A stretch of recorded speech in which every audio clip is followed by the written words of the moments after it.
할렐루야.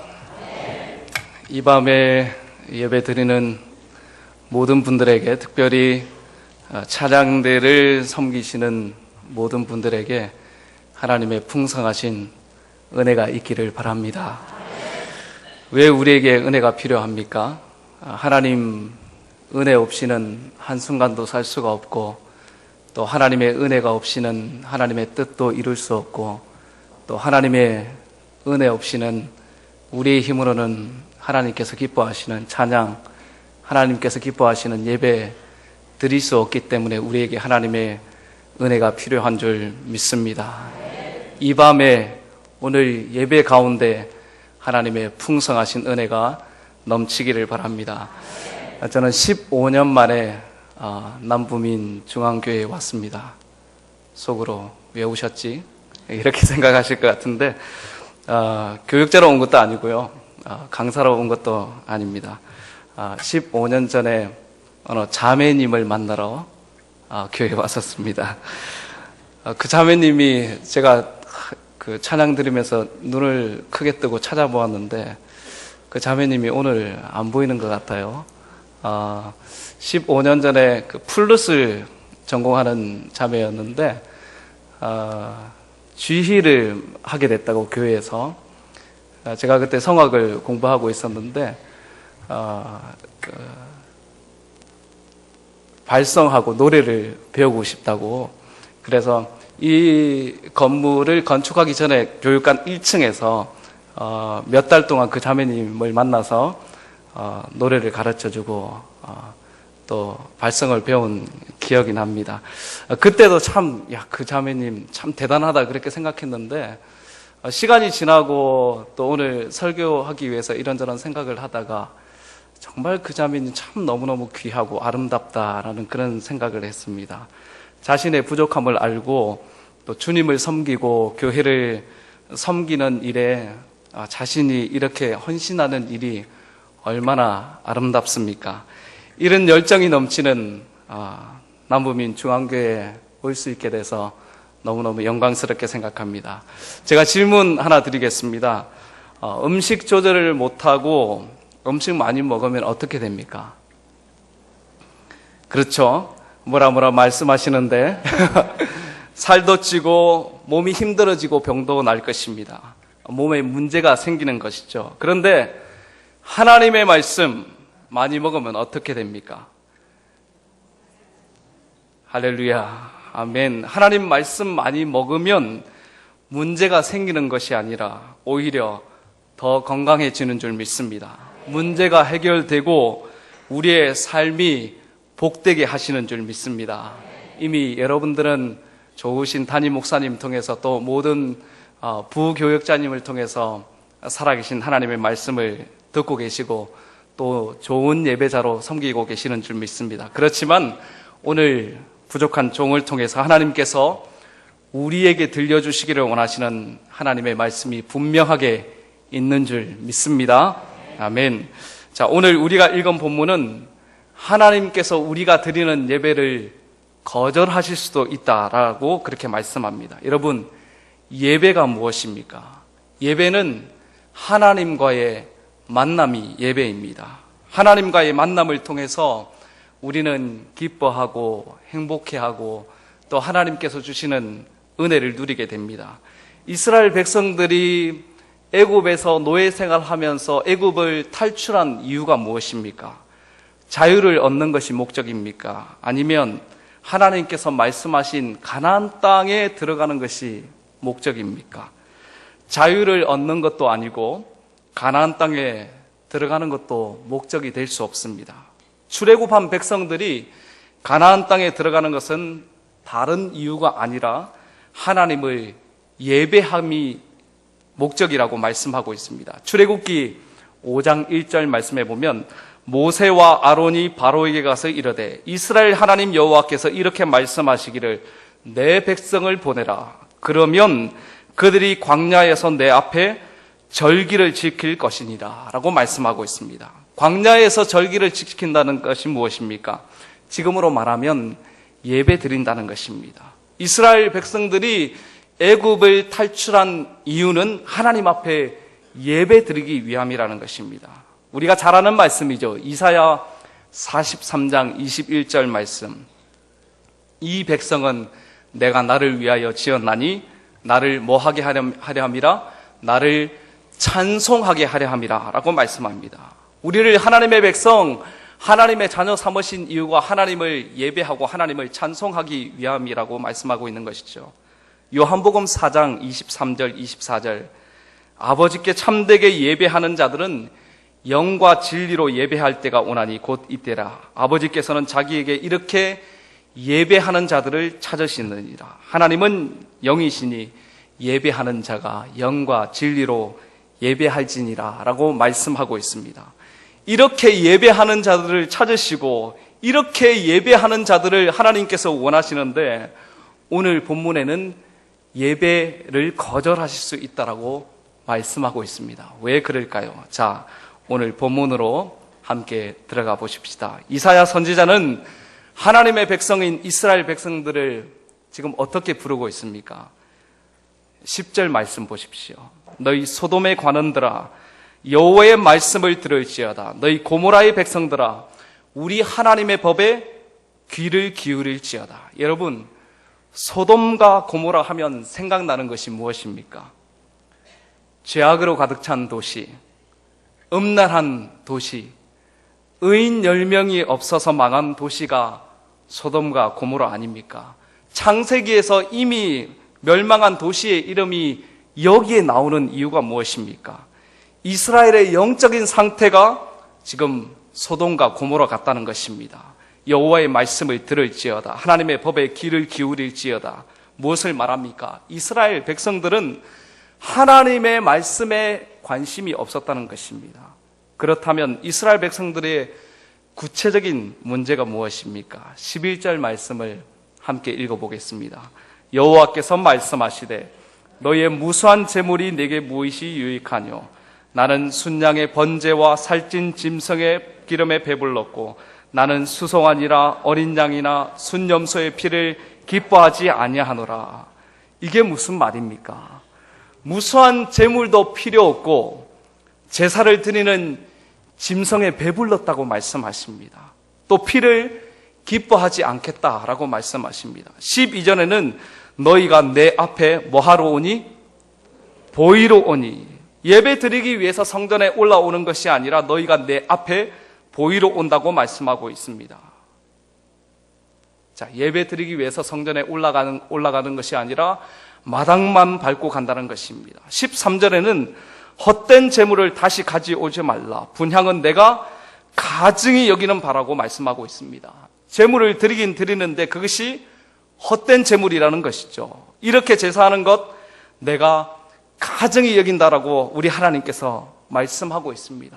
쉽게 얘기해서 무엇입니까? 너희가 드리는 찬양, 너희가 드리는 예배 받지 않겠다라는 것입니다. 아무리 열심히 연습하고 최고의 음악으로 찬양을 드린다고 하더라도 하나님께서 그 찬양, 그 예배 받지 않겠다는 것입니다. 14절에는 내 마음이 너희의 월삭과 정한 절기를 싫어하나니 그것이 무거운 짐이라. 하나님께 무거운 짐이라는 것입니다. 절기를 정해놓고 제사하는 것이 하나님께 무거운 짐이라는 것입니다. 15절에는 우리에게 더 충격적인 말씀을 하십니다. 15절 말씀 함께 읽어볼까요? 너희가 손을 펼 때 내가 내 눈을 너희에게서 가리고 너희가 많이 기도할지라도 내가 듣지 아니하리니 이는 너희의 손에 피가 가득함이라. 하나님께 도움을 요청하지만 하나님께서 눈을 가리고 하나님께 기도해도 듣지 않겠다고 하나님께서 말씀하십니다. 여러분 한번 생각해 보십시오. 제사 드리기 위해서 사람들이 성전으로 올라가고 있습니다. 성전에 올라가면서 무엇을 가지고 올라갑니까? 재물을 가지고 올라가죠. 짐승 위에 손을 얹고 기도합니다. 기도할 때 제사장의 선언을 통해서 제사 드리는 자의 죄가 어디로 전가됩니까? 재물에게로 전가됩니다. 재물인 짐승은 죽어갑니다. 짐승의 비명소리가 하늘을 찌릅니다. 사지가 잘리고 온몸이 각도해집니다. 내장과 살과 기름이 분해되고 콩밥과 쓸개가 나누어집니다.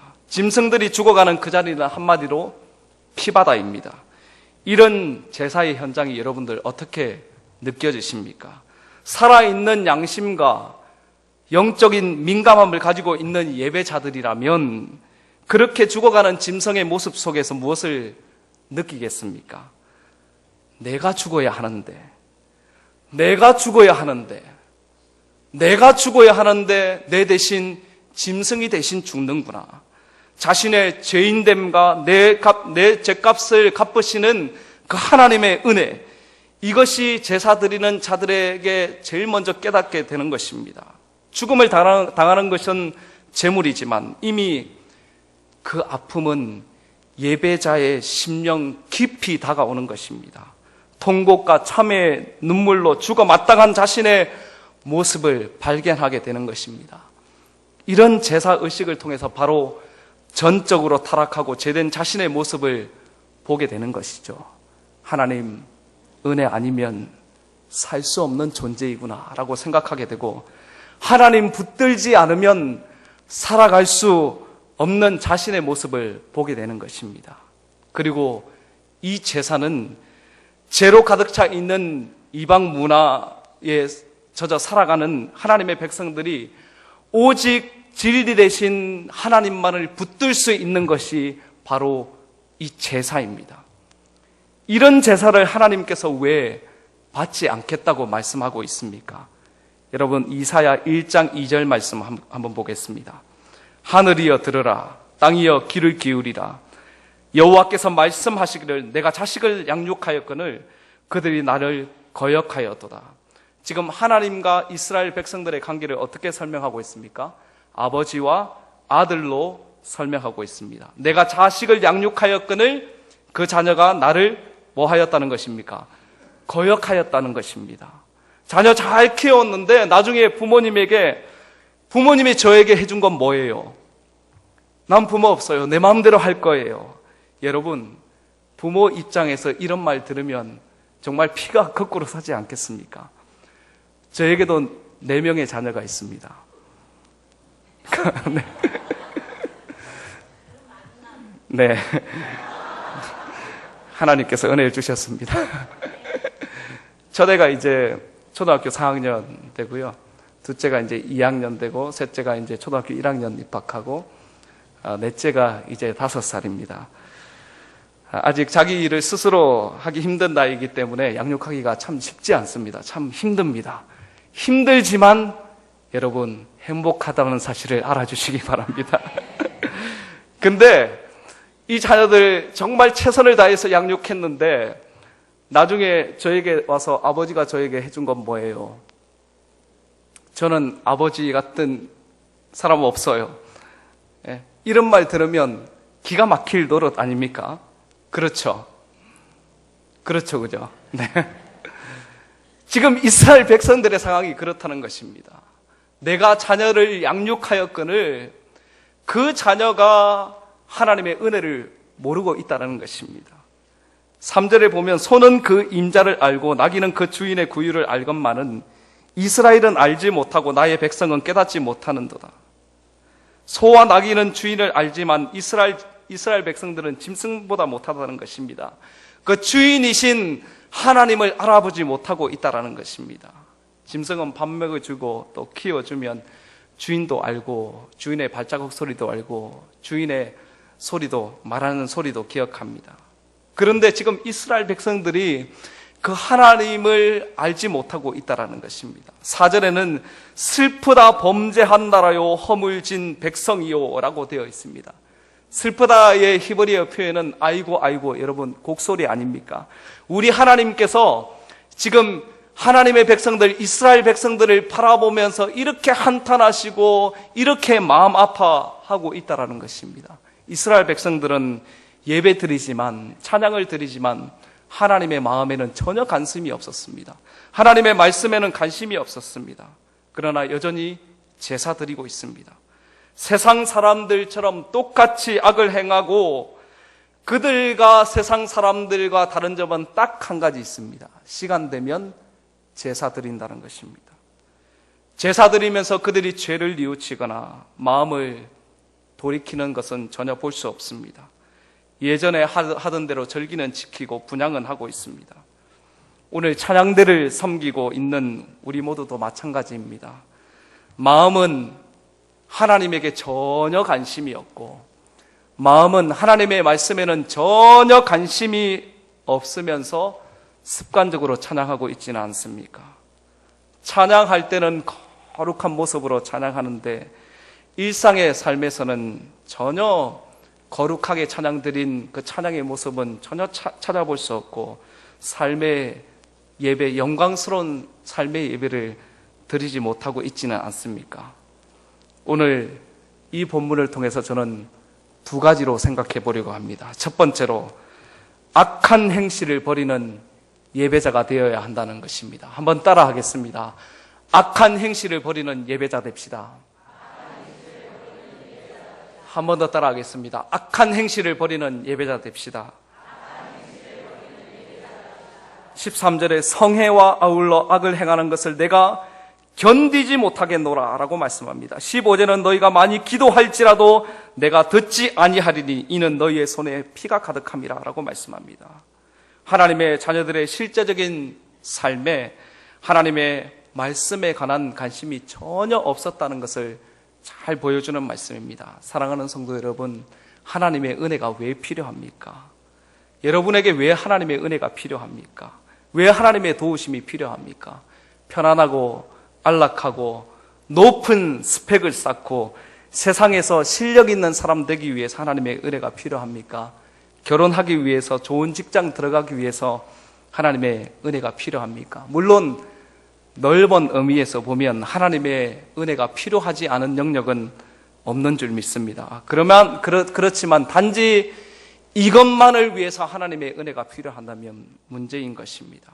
우리에게 하나님의 은혜가 필요한 것은 하나님께서 보내신 가정과 하나님께서 보내신 직장과 하나님께서 보내신 삶에서 영광스러운 하나님의 백성으로 살아가기 위해서 하나님의 은혜가 필요한 줄 믿습니다. 세상이 말하는 문화, 관습, 가치관이 아니라 하나님의 창조의 가치관으로, 하나님의 말씀의 가치관으로 세상의 풍류대로 흘러가는 삶이 아니라 정말 하나님의 말씀을 실현하기 위해서 우리 모두에게 하나님의 은혜가 필요한 줄 믿습니다.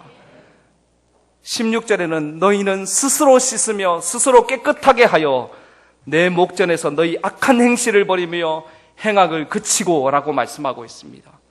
하나님께 끊임없이 예배드리면서 여전히 공의와는 거리가 멀고 삶으로 하나님의 사랑을 나타내지 못하고 하나님께 부름받은 하나님의 백성으로서의 독특한 빛과 맛을 드러내지 못하고 있는 것이 이스라엘 백성들의 문제였습니다. 사랑하는 성도 여러분, 하나님의 백성답게 살기를 원하십니까? 영광스러운 하나님의 자녀답게 살기를 원하십니까? 그렇다면 찬양 가운데 임재하시는 하나님의 은혜를 경험해야 합니다. 예배 가운데 임재하시는 하나님을 만나야 하는 줄 믿습니다. 거기에서 영광스러운 하나님의 백성의 그 영광스러움이 나타나게 되는 것입니다.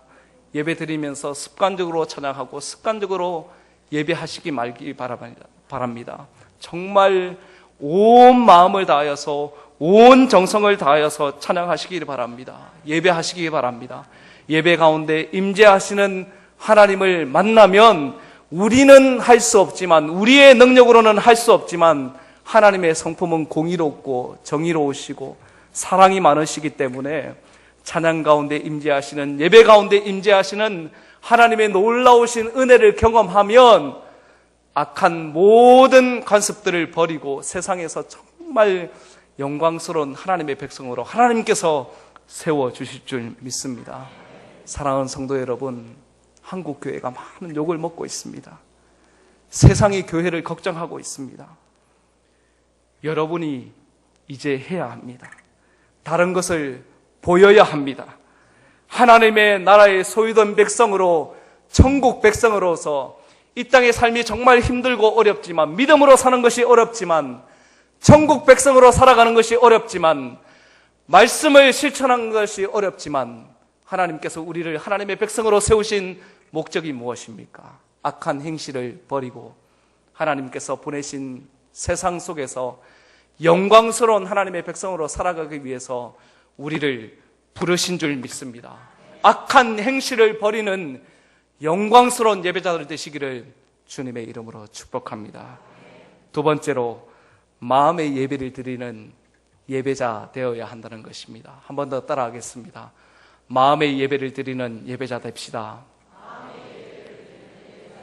한 번 더 따라하겠습니다. 마음의 예배를 드리는 예배자 됩시다.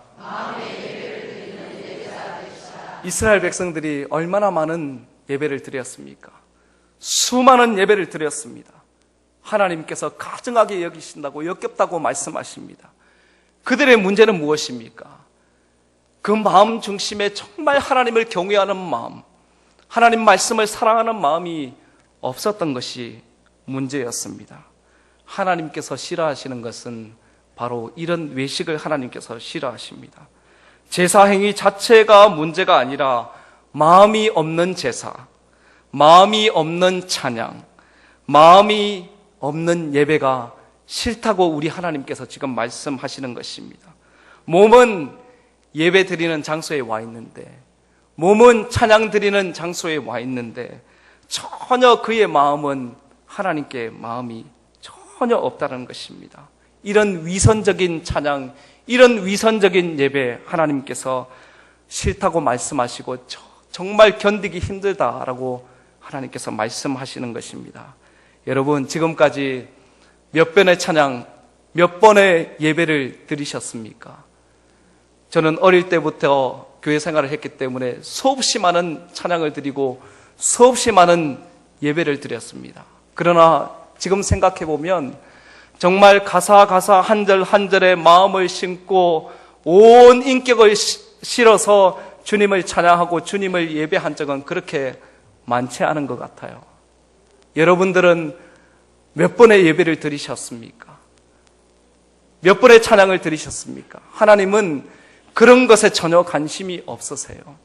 단 한 번의 찬양을 드리더라도, 단 한 번의 예배를 드리더라도 오늘이 내가 하나님 앞에 드리는 마지막 찬양이고 마지막 예배인 것처럼 정말 온 마음을 다하여서 그 가사에 내 마음을 심고 내 온 인격을 실어서 나의 찬양을 받으시고 나의 고백을 받으시는 그 하나님 앞에 찬양하고 하나님 앞에서 예배하는 정말 마음의 중심을 드리는 그런 찬양, 그런 예배를 정말 하나님께서 받기를 원하신다는 것입니다. 여러분 한번 생각해 보십시오. 제가 만약에 결혼 기념일 날 아무 마음의 감동 없이 아내에게 꽃다발 하나 사주고 그냥 아무 일 없었다는 듯이 자녀들과 놀고 있다고 생각해 보십시오. 그 꽃다발을 받는 아내의 마음이 어떻겠습니까? 실제로 제가 2년 전에 결혼 기념일 날 제가 너무 아팠어요. 보통 때는 그렇게들 다들 하시잖아요. 그 아내에게 노래도 불러주고 또 편지도 쓰고 그렇게 하시잖아요. 아닙니까? 네. 제가 아내에게 그 결혼식 날 노래를 불러줬는데 세상에 소중하고 귀한 건 너무 많지만 주님께서 보내신 당신은 정말 아름답고 귀해요. 결혼 기념일 날 항상 이 노래를 제가 불러줬는데 그날은 너무 아파가지고 결혼 기념일인지도 모르고 거의 하루가 저물어 가고 있었어요. 근데 힘을 내가지고 이제 죽을 먹으려고 하는데 아내가 이러는 거예요. 여보, 오늘 우리가 결혼한 날이야. 제가 더운 여름에 결혼했거든요. 7월 달에 결혼했는데 오늘 우리가 결혼한 날이야 라고 하는 거예요. 여보 미안해. 내가 아무것도 준비를 못했어. 편지도 못 쓰고 노래도 못 불러주고 아무것도 준비를 못했네. 그러니까 여보 아무것도 필요 없어. 여러분 이런 거 받아 적으십시오. 그냥 따뜻한 말 한마디면 돼. 이러는 거예요. 제가 힘을 내서 부족한 나와 결혼해줘서 너무 고마워, 사랑해 라고 말했는데, 지금까지 저는 자매님들이 이벤트 너무 좋아한다고 생각했습니다. 근데 그게 아니었습니다. 이벤트 좋아하는 게 아니라 마음을 원하는 거예요. 남편의 마음을 원하고 사랑하는 사람의 마음을 원한다는 것을 제가 그 사건을 통해서 깨닫게 되었습니다. 저는 하나님도 인격적인 분이셔서 우리와 같다라고 생각합니다. 화려한 예배, 아름다운 찬양보다 더 중요한 것은 우리의 마음으로 드리는 마음의 예배를 원하신다는 것입니다. 찬양 사역을 담당하고 있는 모든 분들, 이 말에 힘을 얻어가지고, 그래, 중요한 것은 마음이지. 마음이 중요한 거야. 찬양 연습하지 않고 열심히 기도만 하고 있다면 그것도 문제입니다. 음악적으로 화려하지 않다고 하더라도, 탁월하지 않더라고 하더라도 여러분 최선을 다해서 연습하십시오. 정말 하나님께서 우리에게 정말 탁월한 음악만을 요구하신다면 좋은 합창단 사와가지고 좋은 찬양팀 사와가지고 그렇게 찬양 드려도 됩니다. 그런데 하나님은 그것 원하지 않습니다. 저는 지금도 지휘를 하고 있고 찬양 인도를 하고 있습니다. 제가 제일 중요하게 생각하는 가치가 딱 한 가지 있는데 이것입니다. 마음으로 드리는 것. 마음으로 드리기 위해서 어떻게 해야 합니까? 오늘도 제가 오전에 지휘를 하면서 찬양 대원들에게 강조를 했는데, 여러분 주중 연습하시잖아요. 이렇게 말씀드렸거든요. 여러분 주중에 연습하시죠? 보통 저녁 예배를 드리니까 주일 오후에 연습하시죠. 그죠? 주일 오후에 연습하시고, 수요 예배를 찬양하시는 분들은 수요 예배 1시간 전에 오시고, 또 주일 새벽 찬양대도 있다고 들었습니다. 주일 찬양대 하시는 분들은 또 일찍 와서 찬양대 연습하고 하시는데, 우리가 마음의 고백을 드리기 위해서는 하나님 앞에 시간을 투자해야 합니다. 다윗이 세운 찬양대를 보면 공교한 음악으로 정말 이렇게 탁월한 그 기술로 하나님 앞에 찬양했다고 합니다. 근데 그들이 탁월한 실력을 가지기 위해서 그냥 연습만 했을까요? 골방에 들어가서 연습만 했을까요? 그러지 않았을 것입니다. 기도하고 하나님 앞에 드릴 찬양 연습하고 그렇게 했을 것이에요. 한두 번 연습해서 마음의 고백을 드릴 수 없습니다. 찬양대 연습할 때 절대 빠지시면 안 됩니다. 지휘자는 어떤 대원들을 제일 좋아할까요? 노래 잘하는 대원 좋아할까요? 아닙니다. 연습에 빠지지 않고 성실하게 최선을 다해서 찬양하는 사람을 제일 좋아합니다. 우리 하나님도 그런 사람, 그런 성도 제일 좋아하실 줄 믿습니다. 열심히 연습하시고요. 최선을 다해서 연습하시고, 우리 찬양대원들 중에 이런 찬양대원이 한 번씩 있어요. 목사님, 이번 주 찬양이 너무 어려워요. 저는 악보도 잘 볼 줄 모르고요. 노래도 잘 못하는데 목사님께서 녹음을 해주셔서 보내주시면 안 됩니까? 부탁을 해요. 할렐루야. 제가 기꺼이 100번이건 200번이건 제가 녹음해서 드리겠습니다. 이렇게 열심을 내서 주중에 연습하려고 하는 대원들이 얼마나 사랑스러운지 제가 최선을 다해서 녹음해서 그 파일을 보내드렸습니다. 여러분, 마음의 고백을 드리는 것은 입술로 가능하지가 않습니다. 마음의 찬양 드리는 것, 마음의 예배 드리는 것, 우리가 최선을 다하여서 하나님 앞에서 연습하고 또 최고의 예배를 드리기 위해서, 정말 하나님께 최고의 찬양을 드리기 위해서는 정말 연습을 열심히 하셔야 됩니다. 모든 찬양 대원들 여러분, 주중에도 지난주에 연습한 찬양 연습하는 은혜가 있기를 바랍니다. 찬양대가 은혜스러우면요, 지금도 예배가 은혜스럽고 또 우리 교회가 너무너무 은혜스럽지만 찬양대가 은혜가 넘치면 이 하나님께서 세우신 이 교회가 정말 영광스럽고 많은 사람들이 이 교회에 와서 하나님을 예배하고 하나님을 만나는 놀라운 은혜를 베풀어 주실 줄 믿습니다.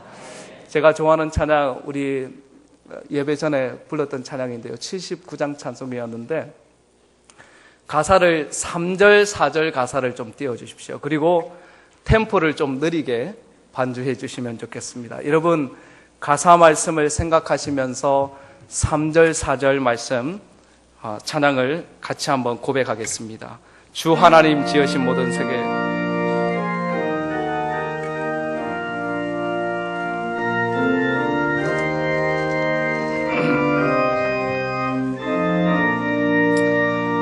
주 하나님 독생자 아낌없이 우리를 위해 보내주셨네.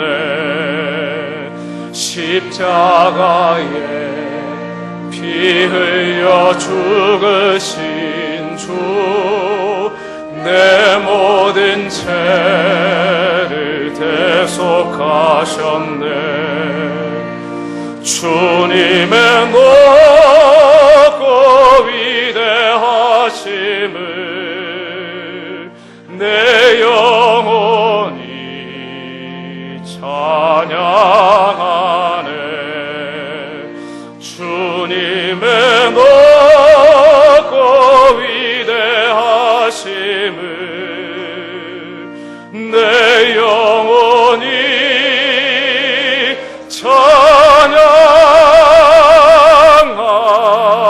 찬양하네. 내 주 예수 세상에 다시 올 때 저 천국으로 날 인도하리. 나 겸손히 엎드려 경배하며 영원히 주를 찬양하리라. 주님의 높고 위대하심을 내 영혼이 찬양하네. 주님의 높고 위대하심을 내 영혼이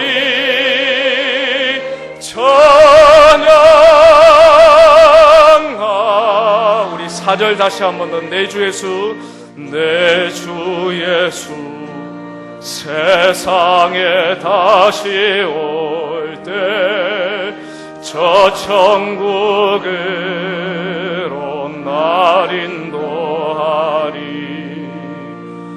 나 겸손히 엎드려 경배하며